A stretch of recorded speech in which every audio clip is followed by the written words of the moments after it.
Hi folks, this is going to be another sum the force problem, but this time we're going to have a force applied at an angle. So here goes.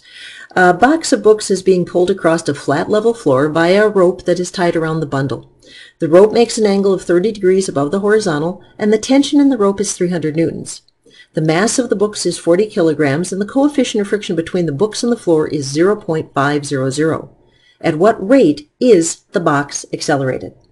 All right, first thing we're going to do, as we typically do, is we're going to draw a picture, and we are going to draw all of our forces. Sometimes this is called a force diagram. The book is being pulled by a rope that makes an angle of 30 degrees above the horizontal, and the tension in the rope is 300 newtons. So if they say tension, tension is a force. Tensions are measured in force units like newtons or pounds. The angle above the horizontal for that rope is 30 degrees. Now let's label all our other forces. We're going to have gravity straight down towards the center of the earth, normal force straight up, friction force opposes motion and is parallel to the surface, so friction force is going to go back. And as I said in earlier videos, when we do these sum the force problems, our goal often is to get a cross kind of a pattern. I want all of the forces in one dimension or the other dimension, one direction or another. So I have these forces that are up and down, but this one's at a wacky angle. How am I going to deal with the one at the wacky angle? Well, I'm going to break this vector into components. So I'm going to drop a perpendicular, and this is going to be, I'm going to call this a force up, because part of the tension is going to actually pull up on the books. This component of this vector is going to be my force forward, and you might call it force applied or something else, but I'm going to call it force forward for the moment. Now let's go ahead and do the math and solve for these two, just so we've got it done. Now the force up, this vector, is on the opposite side, so this is going to be my hypotenuse times the sine of 30.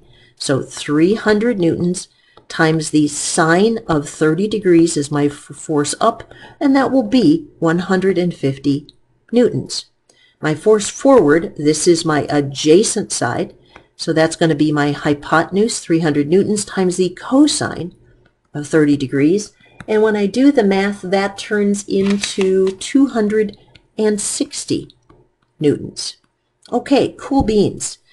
Now the next thing we are going to do is we are going to sum the forces horizontally and sum the forces vertically. Now after I have my two columns set up, the next thing I do is ask myself the question, in each one of these directions, do the sum of the forces equal 0 or MA? Am I in a first law or second law situation? Well, horizontally, I am asked to find the rate at which the box is accelerated. They ask me to find acceleration. That means it's accelerating. So the sum of the forces horizontally are going to make the mass accelerate. Vertically, it says nothing about the boxes being pulled upward or falling downward, so the forces up have to equal the forces down. And this gets different because I have two up forces and one down force. Because these are going to equal 0, my two ups are going to equal my down. So I'm going to go ahead and make that equation. Force normal plus force up are going to equal the force of gravity. The floor, the normal force, is supporting some of the weight, but this rope is also supporting a fraction of the weight. That's why these two together are going to equal gravity. My horizontal forces, I've got a force forward, minus the force of friction. And why is friction minus? Because it's in the backwards direction, and forward is positive because that's the direction of motion or acceleration. Forward minus friction is going to make my mass accelerate. All right, next we plug our numbers in.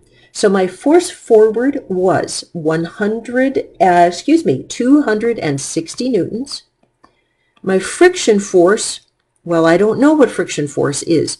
It is going to be replaced with mu times normal force. The mass of my box, I was told in the problem, is 40 kilograms. and I'm looking for acceleration A. Can I go down one more layer? Yes, I can, because I know mu. So 260 newtons minus mu, which is 0.5, times force normal, is going to make my 40 kilogram mass accelerate. Okay, one equation, two unknowns. I have to go to the other side, and here we go. I do not know my force normal. Up, well, force up, we already found that. Force up is 150 newtons, so I'm going to go ahead and use that. 150 newtons. And I'm going to replace gravity with mass times acceleration of gravity. Let's carry this another layer down. Normal force plus 150 newtons. The mass is 40 kilograms. I was told that. And we all know acceleration of gravity is 9.8 meters per second squared. So 40 times 9.8 is going to be 392 newtons. 150 newtons plus normal. Now I want to solve for the normal force. So how am I going to deal with normal? Well, what I'm going to do is I'm going to subtract 150. Oop, I wanted to change colors. There we go. Subtract 150 from both sides. So if I subtract 150 from both sides, those two will cancel, and normal force will be equal to 242 newtons.